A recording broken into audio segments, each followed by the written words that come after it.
Hello friends, welcome back to our channel via digitally. ఈరోజు నేను మీ ముందుకి ప్రనౌన్ గురించి చెప్పడానికి వచ్చేసాను. అసలు ఈ ప్రనౌన్ అంటే ఏంటి, ప్రనౌన్ డెఫినేషన్ ఏంటి, ప్రనౌన్లో ఎన్ని టైప్స్ ఉన్నాయి, ప్రనౌన్ని ఎక్కడ ఎలా యూజ్ చేయాలి అనేది ఇన్ఫర్మేషన్ అంతా ఈ వీడియోలో మీకు నేను షేర్ చేయబోతున్నాను. అంతకన్నా ముందు మీరు కనుక మా ఛానల్ని సబ్స్క్రైబ్ చేసుకోకపోతే ముందుగా మా ఛానల్ని సబ్స్క్రైబ్ చేసేసుకోండి. ఫస్ట్గా ప్రనౌన్ డెఫినేషన్ అంటే ఏంటో చూసేద్దాం. ప్రనౌన్ అంటే used instead of or replacement of noun, అంటే నౌన్కి బదులుగా వాడేదాన్ని మనం ప్రనౌన్ అని అంటాము. For example, Ravi is a good boy, Ravi is studying 6th class అనే బదులు Ravi is a good boy, he is studying 6th class అనేది ఇక్కడ హీ అనేది ప్రనౌన్. సో అలా రిప్లేస్మెంట్ చేసేదాన్ని మనం ప్రనౌన్ అని అంటాము. ఇక్కడ మనకి ఎన్ని టైప్స్ ఆఫ్ ప్రనౌన్స్ ఉన్నాయంటే మనం ఖచ్చితంగా 7 ప్రనౌన్స్ ఉన్నాయని చెప్పేసేయచ్చు. అండ్ అదేంటంటే I, we, you, they, he, she, it. ఇవి మనకి ఉన్న 7 టైప్స్ ఆఫ్ ప్రనౌన్స్. ఇప్పుడు ఈ ప్రనౌన్స్లో ఎన్ని డిఫరెంట్ టైప్స్ ఆఫ్ ప్రనౌన్స్ ఉన్నాయో చూసేద్దాం. First one, personal pronoun. Second one, possessive pronoun. Third one, reflexive pronoun. Fourth, relative pronoun, interrogative pronoun, reciprocate pronoun, indefinite pronoun, demonstrative pronoun, distributive pronoun, exclamatory pronoun and emphatic pronoun. ఇప్పుడు ఈ 11 types of pronouns గురించి మనం బ్రీఫ్గా discuss చేసుకుందాం. ఫస్ట్గా మనం discuss చేసేది personal pronoun. ఫస్ట్గా పర్సనల్ ప్రనౌన్ అంటే ఏంటో చూసేద్దాం. పర్సనల్ ప్రనౌన్ యొక్క డెఫినేషన్ ఏంటి అంటే, a personal pronoun is a short word we use as a simple substitute for a proper name of a person. అంటే ఒక ప్రాపర్ నేమ్ ఉన్న పర్సన్కి సబ్స్టిట్యూట్గా మనం ఏదైనా వర్డ్ చూస్ చేస్తే దాన్ని పర్సనల్ ప్రనౌన్ అని అంటారు. అది ఐ కావచ్చు, వి కావచ్చు, షీ కావచ్చు, హిమ్ ఆర్ హర్ కావచ్చు. ఇక్కడ మనం ప్రనౌన్స్లో 3 టైప్స్ ఆఫ్ పర్సన్స్ని డిఫైన్ చేస్తాం. అవేంటంటే, ఫస్ట్ టైప్ స్పీకర్ని డిఫైన్ చేస్తుంది, అంటే నేను. సెకండ్ టైప్ లిజనర్, అంటే మీరు. థర్డ్ టైప్ అదర్స్, అంటే అది ఇది అని డిఫైన్ చేసేయచ్చు. ఇక్కడ మనం పర్సనల్ ప్రనౌన్లో సబ్జెక్టివ్ కేస్ అని మనం చూసేస్తాము. ఈ సబ్జెక్టివ్ కేస్ అంటే ఏం లేదండి, మనం సెంటెన్స్ బిగినింగ్లో వాడే వర్డ్ని మనం ఇక్కడ సబ్జెక్టివ్ కేస్ అని అంటాము. ఇక్కడ మనం సింగులర్ ఆర్ ప్లూరల్ ఫామ్స్ ఏంటో చూసేద్దాం. ఇక్కడ పర్సన్, ఫస్ట్ పర్సన్ ఫామ్లో మనం ఐ అని రాసేస్తాము. సెకండ్లో యు అండ్ థర్డ్లో హీ, షీ ఆర్ ఇట్ అని రాసేస్తాము. సింగులర్ ఫామ్స్లో ఈ 3 టైప్ స్పీకర్స్లో ఇలా ఉన్నాయి కదా. ఇప్పుడు ప్లూరల్ ఫామ్స్లో ఇలా ఉంటాయి. ఐకి బదులుగా ప్లూరల్లో వి, యుకి బదులుగా యు, హీ, షీ, ఇట్కి బదులుగా దే. సో ఇలా మనం సింగులర్ అండ్ ప్లూరల్స్ని సబ్జెక్టివ్ కేస్లో ఇలా డిఫైన్ చేసేస్తాము. Next objective face. Objective face అంటే మనకి సెంటెన్స్ ఎండింగ్లో డిఫైన్ చేసేదాన్ని ఆబ్జెక్టివ్ ఫేస్ అని అంటాము. దీంట్లో సింగులర్ అండ్ ప్లూరల్స్ని చూసేస్తే, సింగులర్స్లో మనం ఇక్కడ సబ్జెక్టివ్ కేస్లో యూస్ చేసేదానికి ఐకి మీ, యూకి యూ, హీ, షీ, ఇట్కి హీకి హిమ్, షీకి హర్ అండ్ ఐకి ఇట్. ఇలా మనం యూస్ చేసేస్తాము. నెక్స్ట్ ప్లూరల్స్లో చూసేస్తే వీకి అస్, యూకి యూ అండ్ దేకి దెమ్. ఇలా మనం యూస్ చేసేస్తాము. So objective face and subjective ఫేస్కి డిఫరెన్స్ మనకి ప్రనౌన్స్లో ఇలా ఉంటుంది. పర్సనల్ ప్రనౌన్స్లో మనకి డెఫినెట్గా ఇలా ఉంటుంది. మళ్ళీ ఒకసారి చెప్పాలంటే, సబ్జెక్టివ్ కేస్ అనేది used in the starting of the sentence, అంటే సెంటెన్స్లో స్టార్టింగ్ వాడేదాన్ని మనం ఇక్కడ సబ్జెక్టివ్ కేస్ అని అంటాము. ఈ సింగులర్ ఫామ్స్లో తెలుగులో చూసేస్తే ఐని నేను అంటాము, యూని నేను, నువ్వు అంటాము, అండ్ హీ, షీ, ఇట్ని ఆమె ఆర్ అతను ఆర్ అది అలా మనం డిఫైన్ చేసేస్తాము. ప్లూరల్స్లో చూసేస్తే వీని మేము, యూని మీరు, దేని వారు, అదిగా అలా మనం డిఫైన్ చేసేస్తాము. ఆబ్జెక్టివ్ కేస్ని మనం డిఫైన్ చేసేయాలంటే word used in the end of the sentence, అంటే సెంటెన్స్కి ఆఖరిగా యూజ్ చేసే వాటిని మనం ఆబ్జెక్టివ్ కేస్ కింద చెప్పేసేయచ్చు. ఆబ్జెక్టివ్ కేస్లో మనం సింగులర్ ఫామ్స్లో చూసేస్తే తెలుగులో అండ్ ఇంగ్లీష్లో మనం మీ అని అంటే తెలుగులో నేను మా చేత అని చెప్పేసేయచ్చు. ఎగ్జాక్ట్ తెలుగు వర్డ్ కాదు ఇది, కాకపోతే ఇలా కూడా చెప్పేసేయచ్చు. అలాగే యూ, హిమ్, హర్, ఇట్ ఇవన్నీ కూడా మనం తెలుగులో డిఫైన్ చేసేయచ్చు. ఫర్ ఎగ్జాంపుల్ ఇక్కడ నేను సింగులర్స్ అండ్ ప్లూరల్స్లో సబ్జెక్టివ్ కేస్ అండ్ ఆబ్జెక్టివ్ ఫేస్కి ఎగ్జాంపుల్స్ చెప్పేసేయాలంటే I am a teacher, we are teachers, he is a teacher, she is a teacher, they are teachers. ఇలా మనం singulars and plurals helping words వాడుతూ మనం ఇక్కడ పర్సనల్ ప్రొనౌన్స్ యొక్క సెంటెన్స్ని form చేసేయవచ్చు. అదే మనం ఆబ్జెక్టివ్ కేస్లో చూసుకుంటే ఇక్కడ మనం ఎగ్జాంపుల్స్ ఎలా చెప్పేసేయచ్చు అంటే he was gifted by me, he was gifted by us, he was gifted by you, he was gifted by him, he was gifted by them. ఇలా మనం సెంటెన్స్ ఫామ్ చేసేయచ్చు personal pronoun. Next one possessive pronoun. Possessive pronoun యొక్క English definition చూసేస్తే a possessive pronoun used to indicate a relationship of possession in a broad sense. అంటే తెలుగులో చెప్పాలంటే ఒక వ్యక్తి పైన కానీ ఒక వస్తువు పైన కానీ ఉండే హక్కుని మనం పొసెసివ్ ప్రొనౌన్ అని అంటాము.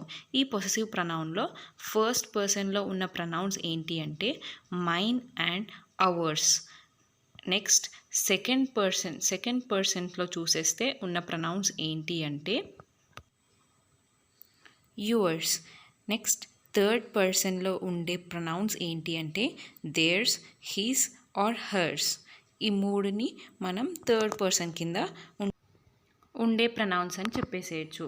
ఇప్పుడు దీంట్లో నేను ఎగ్జాంపుల్స్ చెప్పాలని అంటే ఫస్ట్ పర్సన్లో this pen is mine, this pen is ours అని చెప్పేసేయచ్చు. అండ్ సెకండ్ పర్సన్లో దిస్ పెన్ ఈజ్ యువర్స్ అని చెప్పేసేయచ్చు. ఆర్ ఇలా మనం దేర్స్, హిస్, హర్స్ అని వాడతాము. కాకపోతే మనం పొసెసివ్ ప్రొనౌన్లో ఇట్స్ అనేది యూజ్ చేయరు. మీకు ఇలానే చెప్పేసేయాలనుకుంటే this pen is mine, this pen is ours, this pen is yours. And ఇలా మనం ఏదైనా ఒక సెంటెన్స్ లాగా మనం ఈ ప్రొనౌన్స్ వాడుతూ ఫ్రేమ్ చేసేయచ్చు. ఇది పొసెసివ్ ప్రొనౌన్ యొక్క డిస్క్రిప్షన్. నెక్స్ట్ మనం థర్డ్ టైప్ దగ్గరికి వెళ్ళిపోదాం. Reflexive pronoun. Reflexive pronouns are words like myself, yourself, himself, herself, itself, ourself, yourself and themselves. They refer back to a person or a thing. తెలుగులో చెప్పాలంటే ఏదైనా పని చేస్తే ఆ పనికి ప్రతిఫలాన్ని మీరే ఆశించినట్లయితే దాన్ని రిఫ్లెక్సివ్ ప్రొనౌన్ అని అంటారు. ఫర్ ఎగ్జాంపుల్ ఇక్కడ సింగులర్ ఫామ్స్లో చెప్పేసేయాలంటే myself, yourself, himself, herself, itself అనేవి ఇక్కడ మనకి సింగులర్ ఫామ్స్. ప్లూరల్ ఫామ్స్లో చెప్పేసేయాలంటే ourself, yourself, them selves.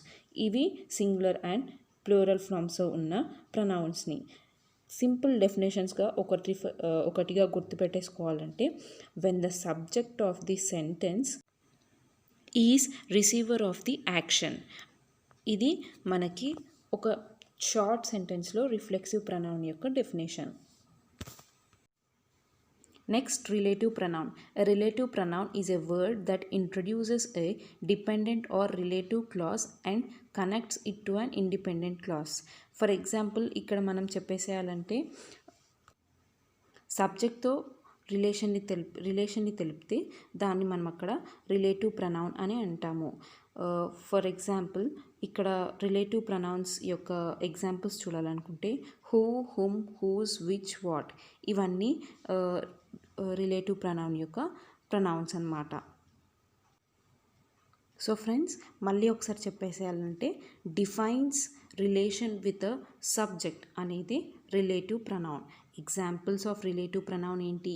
Who, whom, which and what. WHతో స్టార్ట్ అయ్యే ప్రొనౌన్స్ అన్నీ ఇక్కడ మనం రిలేటివ్ ప్రొనౌన్ కింద చెప్పేసేయచ్చు. Next type, interrogative pronoun. An interrogative pronoun is a function word used to ask a question such as what, which, when, where, who, whom, whose, why, whether, and how.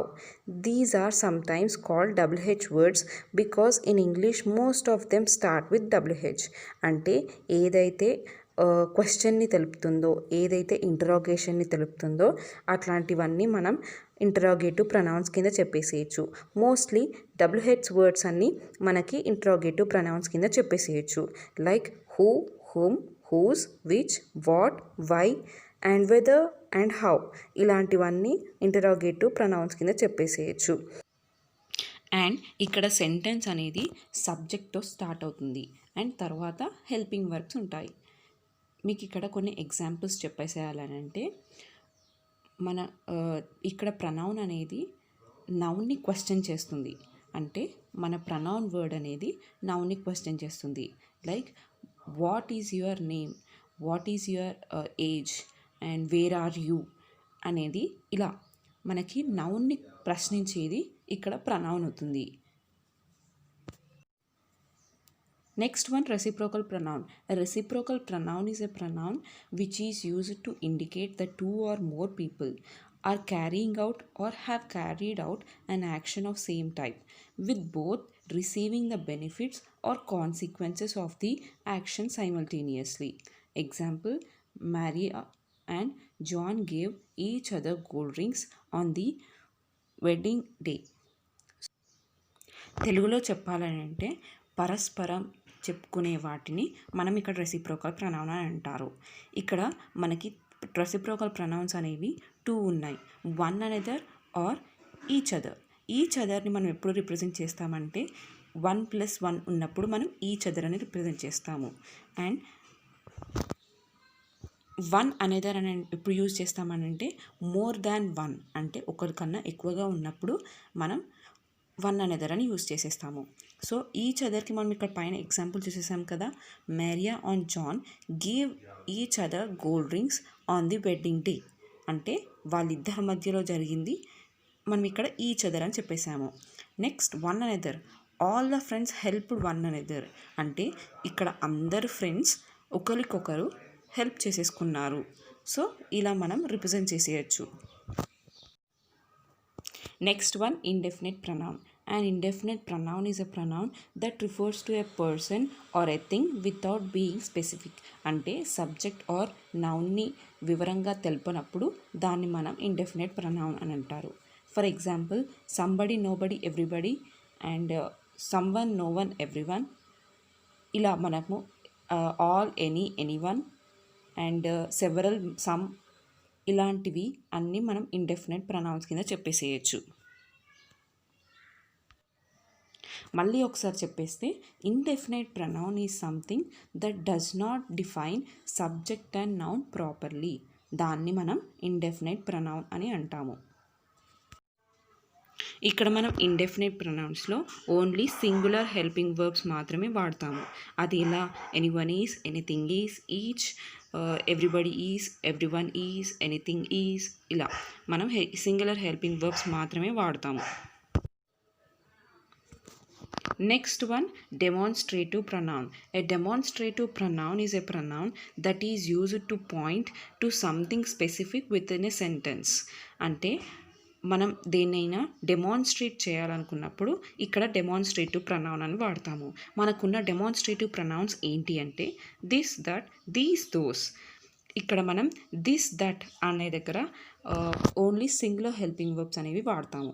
These, those అనే దగ్గర మనం plural helping verbs వాడతాము. For example చూసేసుకుంటే, this was my mother's ring. ఇది మా mother's ring. That looks like car I use to drive. And నేను plural helping verbs వాడుతూ చూపిస్తాను. These are my books.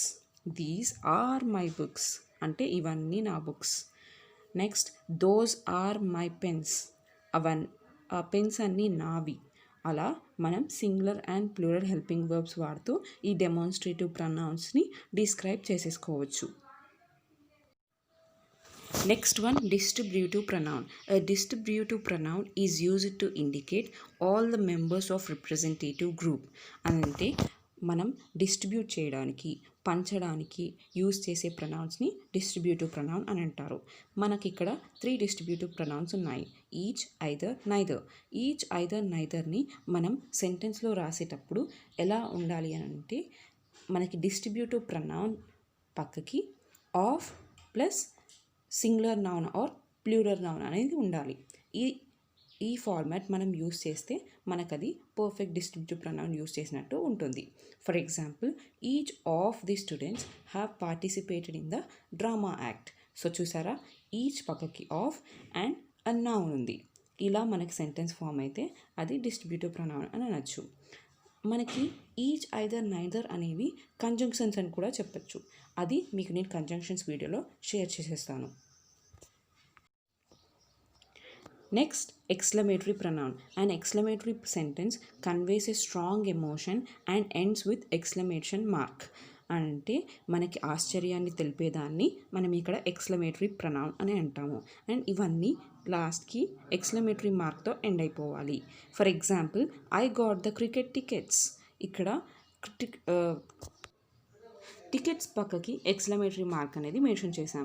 ఇక్కడ ఐ గాట్ క్రికెట్ టికెట్స్, నాకు cricket tickets దొరికాయి అని ఒక ఆశ్చర్యాన్ని, ఒక ఎగ్జైట్మెంట్ని ఇలా మనకి సెంటెన్స్లో తెలిపేయచ్చు. Next one, emphatic pronouns. Emphatic pronouns are compound personal pronouns such as himself, myself and yourself used for emphasis. అని అంటే ఇక్కడ మనం స్ట్రెస్ చేసి చెప్పే ప్రొనౌన్స్ని ఎంఫటిక్ ప్రొనౌన్స్ అని అంటాము. ఇక్కడ సబ్జెక్ట్ తరువాత వచ్చే ప్రొనౌన్స్ని మనం ఎంఫటిక్ ప్రొనౌన్స్ అని అంటాము.